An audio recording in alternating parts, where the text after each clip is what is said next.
Hello friends, my name is Ashutosh and I am welcoming all of you on YouTube channel of INPS classes. Here in INPS classes, we are preparing students for NIMSET examination. हाँ वही NIMSET examination, NIT से MCA वाला examination, right? So I am preparing students for NIT MCA examination, that is NIMSET. In NIMSET examination, there are 4 sections: mathematics, quant and reasoning, computers and English. But majorly these 2 sections are the most important section, maths and QA and AR. अगर ये 2 section ही आप ठीक से कर लेते हैं तो फिर कुछ और करने की जरूरत नहीं पड़ती आपको.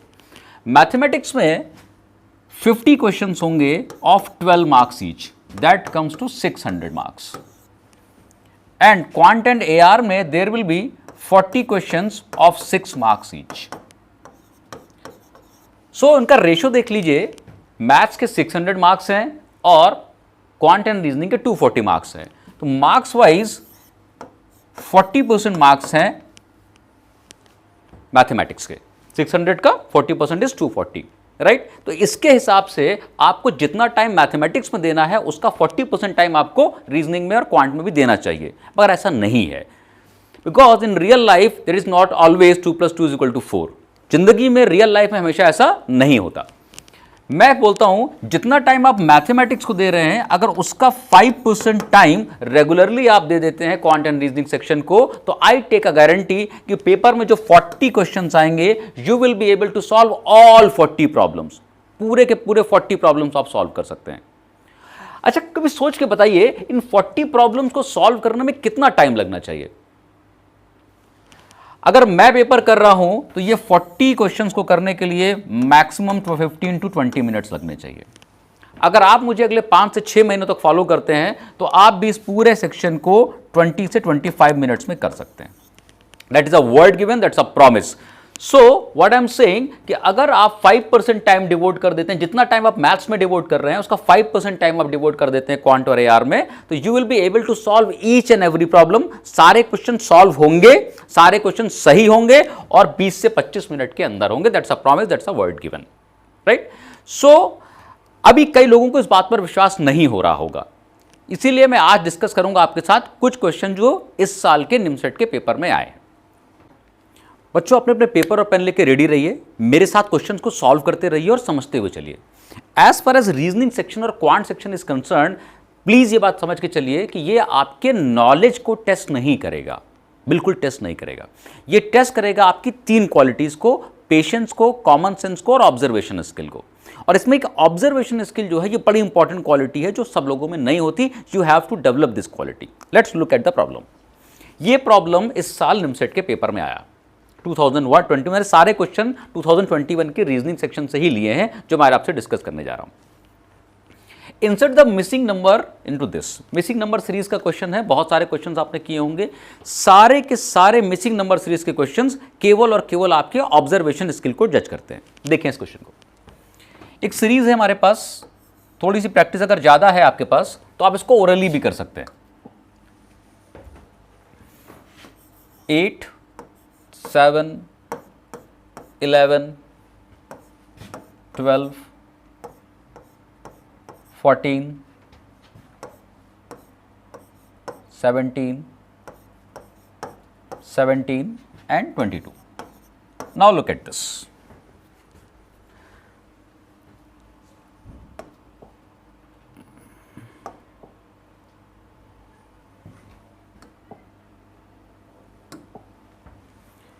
Eight and 11, 11 and 14, 14 and 17. Can you see some pattern here? कोई पैटर्न आपको नजर आ रहा है? बिल्कुल दिखाई पड़ रहा है. 8 + 3 is 11, 11 + 3 is 14, 14 + 3 is 17. बिल्कुल क्लियरली नजर आ रहा है कि मेरा अगला नंबर जो होगा that should be 20. I hope this is clear with everybody कि इसके बाद जो नंबर आएगा वो क्या होगा? 20 होगा. Look at here. 7 + 5 12, 12 + 5 17, 17 + 5 22. It means in this series there are 2 series hidden. 2 series हैं जो इसके अंदर हैं. ऑल्टरनेट पे सीरीज बन रही है. 8, 11, 14, 17. A simple arithmetic progression. 3 का गैप है, तो नेक्स्ट आंसर शुड बी 20. अगर आपसे ये बोल देता यहां पर कभी कभी क्वेश्चन में 2 क्वेश्चन मार्क्स बने होंगे, ऐसा भी क्वेश्चन कभी कभी पेपर में आया, कोई बात नहीं, सो ऑल्टरनेट नंबर एक सीरीज है, 20 के बाद अगला नंबर क्या होगा? 27।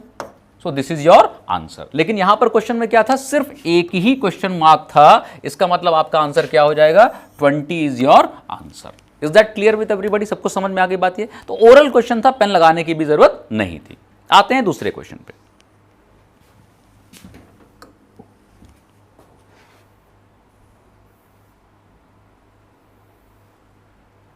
Look at the problem.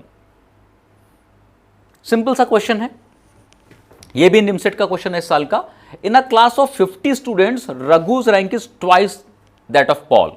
There are 10 students who have ranked worse than that of Raghu. Paul's rank in the classes. सबसे पहले वीडियो को स्टॉप कर दीजिए और इस क्वेश्चन को खुद सॉल्व करके देखिए कि इस क्वेश्चन का आंसर क्या आ रहा है। Right, then see my discussion.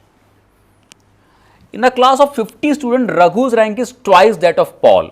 तो अगर पॉल का रैंक x है तो रघु का रैंक क्या होगा? 2x होगा।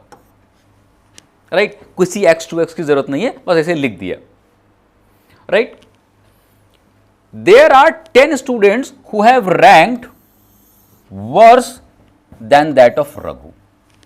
पूरी क्लास में 50 स्टूडेंट्स हैं। There are 50 students in the class. Out of them 10 students ऐसे हैं जो रघु से नीचे हैं। ये तो बोल रहा है, देखिए ध्यान से। In a class of 50 students, Raghu's rank is twice that of Paul. There are 10 students who have ranked worse than that of Raghu. Raghu से वर्स कितने हैं? 10 स्टूडेंट्स हैं। इसका मतलब क्या हुआ? आउट ऑफ 50 रघु जो है वो 40th रैंक पे होगा। इसके मतलब क्या हुआ कि ये 40th रैंक पे है और 10 स्टूडेंट इससे नीचे हैं। Simple chance of common sense. किसी मैथमेटिक्स की, किसी नॉलेज की आपको जरूरत नहीं थी। आई होप सबको समझ में आ रहा है कि टेस्ट कॉमन सेंस का है, मैथ्स का नहीं है। अब क्या बोल रहा है कि रघु की जो रैंक है वो ट्वाइस दैट ऑफ पॉल है। तो रघु की रैंक 40 है, इसका मतलब पॉल की रैंक कितनी रही होगी? 20 रही होगी। अब मुझे सोच के बताइए कि इस क्वेश्चन को सॉल्व करने में कितना टाइम लगना चाहिए था। अगर थोड़ा सा कॉमन सेंस लगा लेते तो this is just 10 second problem, not more than that.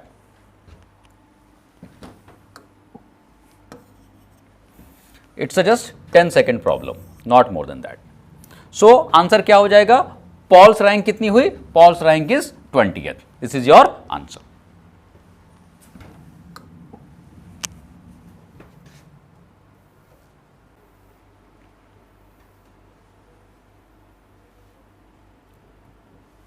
How many times in a day are the hands of clock pointing opposite to each other? Simple question है, बहुत सारे बच्चों को इस क्वेश्चन का आंसर याद भी होगा। जब हम क्लॉक की बात करते हैं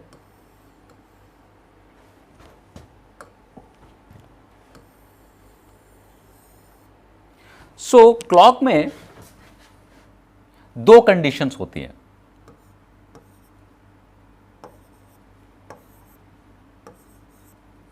एक होता है हैंड्स का कॉन्साइड होना, जब दोनों हैंड्स एक साथ आ जाते हैं, और एक होता है हैंड्स का अपोजिट हो जाना।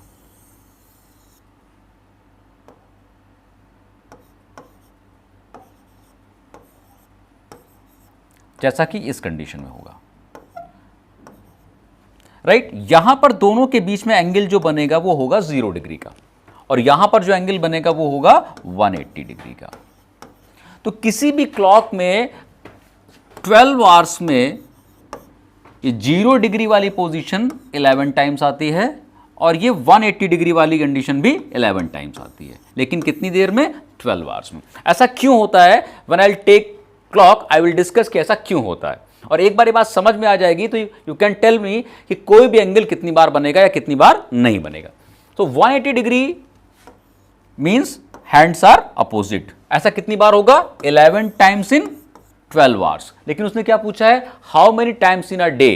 तो मेरा दिन कितने समय का होता है? 24 आवर्स का होता है। तो 24 आवर्स में 11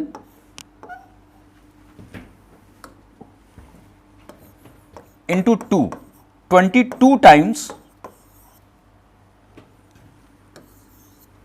opposite to each other point करेंगे, दिस इज द केस। तो अगेन अगर आपको क्लॉक का कॉन्सेप्ट पता है, आपको इतनी बात पता थी कि यार 12 आवर्स में हैंड्स क्या होते हैं, 11 टाइम्स अपोजिट होते हैं, तो ओरल क्वेश्चन था 5 सेकंड्स में कर सकते थे कि 12 घंटे में 11 बार हो रहा है तो 24 घंटे में कितनी बार होगा, 22 टाइम्स होगा। सो माय आंसर इज 22, राइट। आते हैं नेक्स्ट क्वेश्चन पे।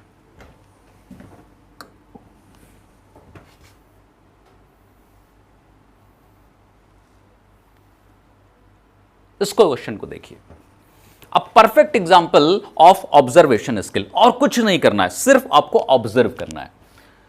Z is equal to 52, ACT is equal to 48, bat will be equal to what.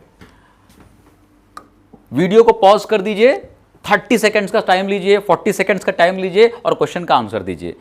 10 second से ऊपर का समय रिक्वायर्ड नहीं है इस क्वेश्चन के लिए। एक बार जब चीजें समझ में आने लगेंगी तो they are very simple kind of questions, तो हम लोग बड़े आसानी से इसको सॉल्व कर सकते हैं, राइट। तो take your time, 30-40 second, 50 seconds, and then look what I am doing.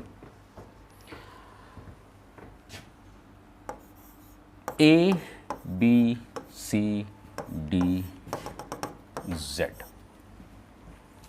A जो है वो इंग्लिश अल्फाबेट सीरीज में फर्स्ट प्लेस पे आता है, is the first letter of English alphabet series. B is second, C is third, D is 26। I hope सबको ये बात पता है, इसमें मैं कोई नई बात नहीं बता रहा हूं, ये हमें बचपन से मालूम है। अब एक चीज देखा आपने, Z को उसने 52 से डिनोट किया है, कुछ लॉजिक समझ में आया। Z का पोजीशन होता है 26 and he is representing it by 52। इसका मतलब क्या कर दिया है, 26 मल्टीप्लाइड बाय 2। बात समझ में आ गई, लॉजिक क्लियर हुआ। अच्छा आगे देख लेते हैं, ए कौन सी पोजीशन पे आता है, फर्स्ट पोजीशन पे आता है। अगर इसी सीरीज में काउंट करें तो सी कौन सी पोजीशन पे आ रहा है, थर्ड पोजीशन पे आ रहा है। और सेम कंडीशन में अगर हम काउंट करेंगे तो टी आएगा 20th पोजीशन पे। जरा इन तीनों को ऐड करिए, कितना हुआ, 24, और आंसर क्या दिया हुआ है, 48। इसका मतलब जो भी उनकी वैल्यू आ रही है उसको वो डबल कर दे रहा है, मल्टीप्लाइड बाई 2 कर दे रहा है। So my answer will be 24 into 2, that comes to 48। I hope इतनी बात सबको समझ में आ गई, इसमें कोई बड़ा काम नहीं है।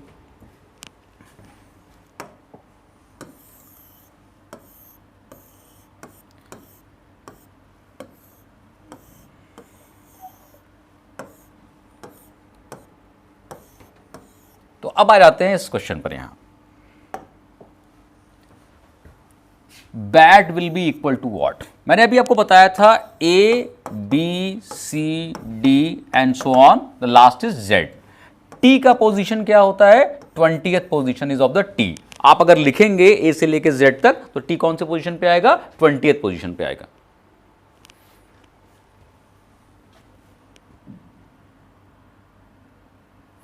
So here bat, what is the position of B? The position of B is 2, second position पे आता है, A is 1, T is 20, तो टोटल सम कितना हो गया इसका, 23। और ये कर क्या रहा था, जो भी सम आ रहा था उसको 2 से मल्टीप्लाई कर दे रहा था, तो यहां पर भी क्या होगा, 2 से मल्टीप्लाई हो जाएगा। So 23 into 2 that comes to 46। So my answer is 46. Is that clear? Again look at the problem. It's again a case of observation skill. आपको सिर्फ ऑब्जर्व करना था। ये सारे क्वेश्चन जब हम लोग सॉल्व करते हैं तो it is a triple E formula. What is triple E formula? The first E represent your exposure. सबसे पहला काम मुझे करना क्या है कि जितने भी वैरायटी ऑफ क्वेश्चंस हो सकते हैं उसके साथ आपको एक्सपोज करना है कि आपको लगे मैंने ये क्वेश्चन भी सॉल्व किया है, मैंने ये क्वेश्चन भी सॉल्व किया है, no question is new for you. What is second E stands for, second E stands for experience. जब आप बहुत सारा क्वेश्चन सॉल्व कर लेते हैं then comes a lot of experience कि बहुत से सारे क्वेश्चन मेरे किए हुए हैं। And the third is for excellence, जब आप बहुत सारा एक्सपीरियंस इकट्ठा कर लेते हैं देन कम्स एक्सीलेंस। अच्छा ये क्वेश्चन है, इसका आंसर तो यही होगा, मुझे पता है, right. So start practising, start learning. Let's look at some more problems. ये सारे क्वेश्चन जो मैं आपसे डिस्कस कर रहा हूं इसी साल के निमसेट के पेपर में आए हुए हैं।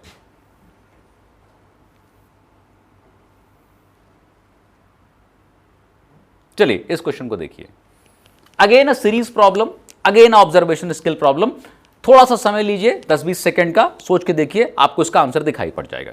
वीडियो को पॉज कर लीजिए और अपने आप सॉल्व करके जरूर देखिए क्वेश्चंस को। चलिए देखते हैं।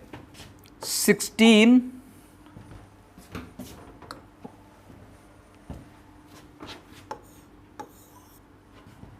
33 65 131 and 261, what will be the next number? इन सारे क्वेश्चंस में मुझे एक पैटर्न फाइंड आउट करना पड़ेगा और उस पैटर्न को अगले केस में अप्लाई करना पड़ेगा। Let's look at this. 16 के बाद 33 आ रहा है। What is the relationship between 33 and 16? 16 multiplied by 2 plus 1। 16 में 2 से मल्टीप्लाई किया है और 1 को ऐड कर दिया है। क्या ये बात सबको समझ में आ रही है? अरे 16 में 2 से मल्टीप्लाई करना है, 1 ऐड करना है, ये मल्टीप्लिकेशन और एडिशन सबको पता है, क्लास 6 के स्टूडेंट को भी पता है। आपको एक्स्ट्रा क्या जानना है? ये ऑब्जर्वेशन कि देख के समझ में आ जाए कि 16 में 2 से मल्टीप्लाई किया है प्लस 1 ऐड किया है। अगले केस में देखिए, 33 को अगर 2 से मल्टीप्लाई करें तो ये आ जाता है 66, मगर यहां पर आंसर क्या है? 65। What does it mean? 2 से मल्टीप्लाई करके 1 माइनस कर दिया है। अब तक आपको पैटर्न समझ में आ गया होगा। पहले 2 से मल्टीप्लाई तो कर रहे हैं, पहले 1 ऐड किया था, फिर 1 सब्ट्रैक्ट किया है। अगले टर्म में फिर से क्या करेगा? 1 ऐड करेगा। Let's look at this. Tell me 65 into 2 कितना होता है? What is 65 into 2? सॉल्व करते हुए चलिए, ओरली करने की कोशिश कीजिए। 60 into 2 is 120, 5 2 10, that comes to 130। यहां पर आंसर क्या है? 131। इसका मतलब इसने 1 ऐड किया है। इसका मतलब इसने 1 ऐड किया है। ऑल्टरनेट चल रहा है, एक बार ऐड कर रहा है, एक बार सब्ट्रैक्ट कर रहा है, एक बार ऐड कर रहा है, फिर सब्ट्रैक्ट करेगा। What is 131 into 2? 131 इंटू 2 कितना हो जाएगा? 262। The answer is 261। इसका मतलब 2 से मल्टीप्लाई करके और माइनस किया है।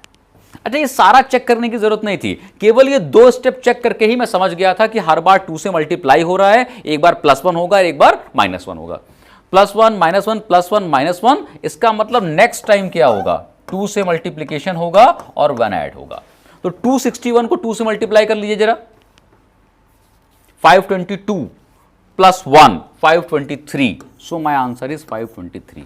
तो देखो पूरे क्वेश्चन में मैथमेटिक्स के नाम पे क्या था? आइदर मल्टीप्लीकेशन और एडिशन और subtraction, that everybody knows. What is required? Common sense. Common sense को टेस्ट करेगा, ऑब्जर्वेशन स्किल को टेस्ट करेगा।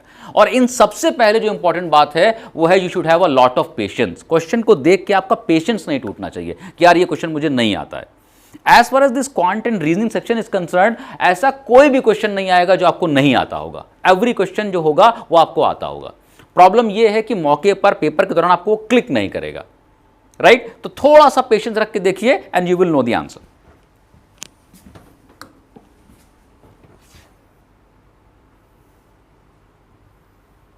ओह, ये क्वेश्चन देखिए। एक इस क्वेश्चन को मैंने कई बार देखा है अलग अलग पेपर्स में, अलग अलग कहानियों के साथ। It's a very simple kind of question, देखने में काफी बड़ा लग रहा है। आप में से सारे लोग जानते होंगे कि फैक्टोरियल क्या होता है। अगर 100 फैक्टोरियल को सॉल्व करने लग जाइए तो मुझे लगता है कि पूरे पेपर का टाइम तो 100 फैक्टोरियल को सॉल्व करने में ही निकल जाएगा, मगर ये सॉल्व करने की जरूरत नहीं है। Let's look at the problem. 1 factorial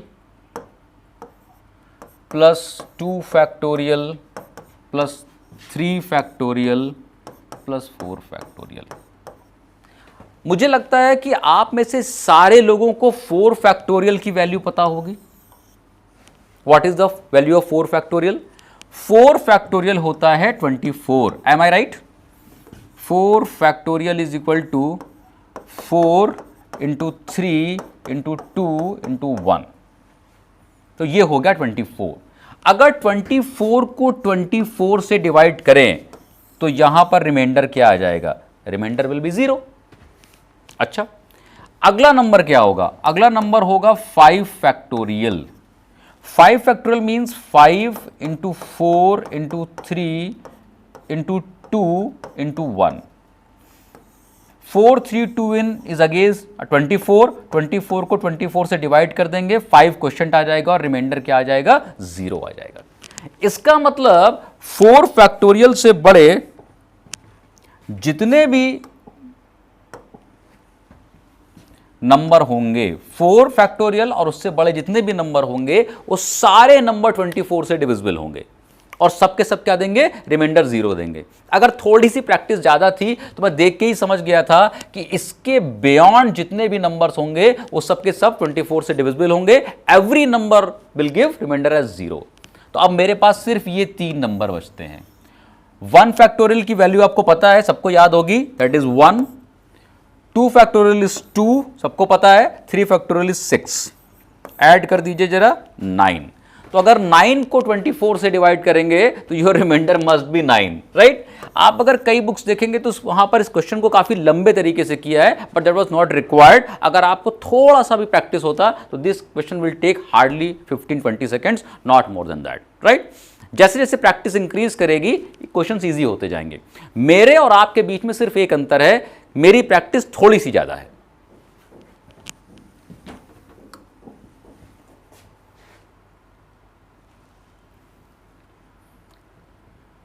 Now look at the problem.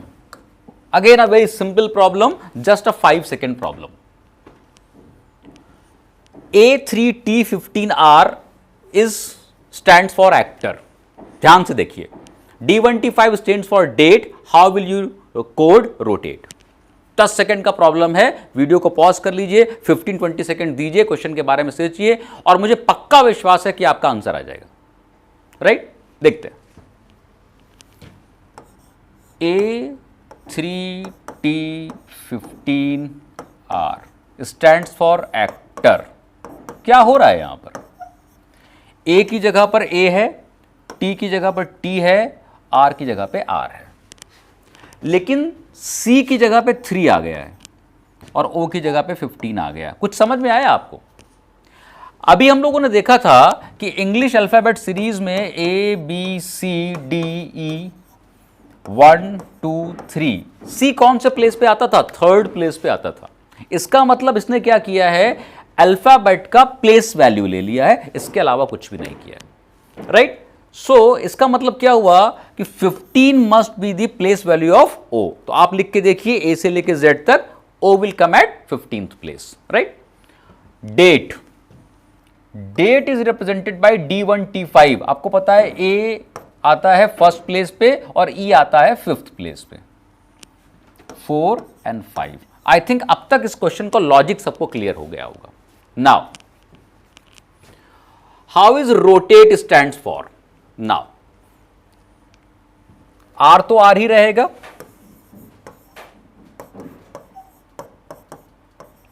Alternate में इसने क्वेश्चन में क्या किया है, ऑल्टरनेट में अल्फाबेट्स लिए हैं और ऑल्टरनेट में अल्फाबेट्स को चेंज करके उनका प्लेस वैल्यू ले लिया है। तो आर विल बी आर, ओ का पोजीशन कितना होता है 15, so it will be 15, T will be T, A is 1, T will be T, E is 5।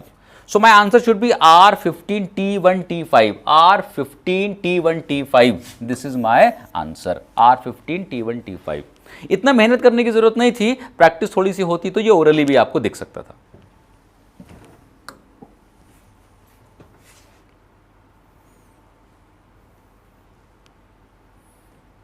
Now look at this,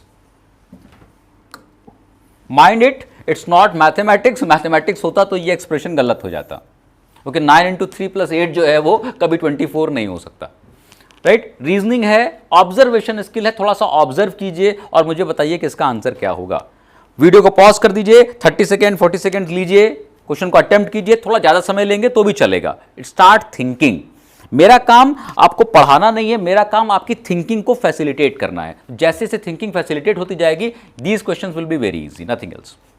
देखिए ध्यान से, सिंपल है। 9 into 3 + 8 is equal to 24।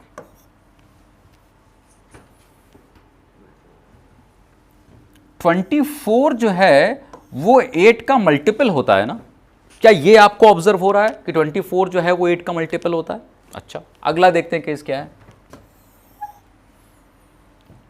10 इंटू 2 प्लस 7 इज इक्वल टू 35। इसमें भी ऑब्जर्व करिए, 7 है, 35 है, 35 7 का मल्टीपल होता है। इसका मतलब एक बात तो समझ में आ गई कि इस नंबर का मल्टीप्लिकेशन हो रहा है। यहां पर जो एडिशन लगा हुआ है, एडिशन नहीं हो रहा है, मल्टीप्लिकेशन हो रहा है, राइट। किससे? 8 को किससे मल्टीप्लाई करेंगे 24 आ जाए? 3 से। अब मुझे बताइए कि 9 और 3 में क्या करेंगी 3 आ जाए?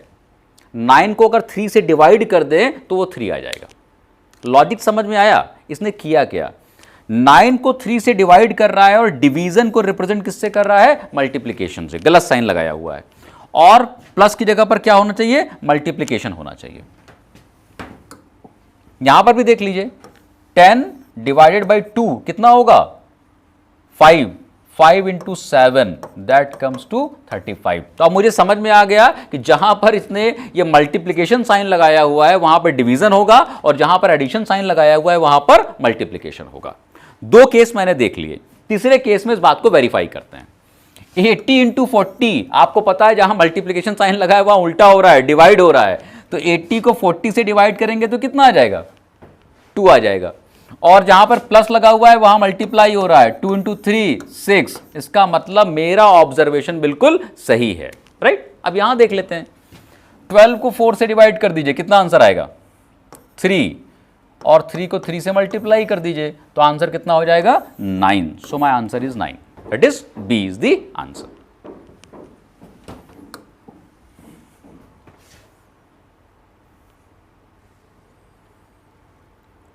Choose the odd one. ये क्वेश्चन भी पेपर में काफी बार पूछे जाते हैं। इनको बोलते हैं क्लासिफिकेशन।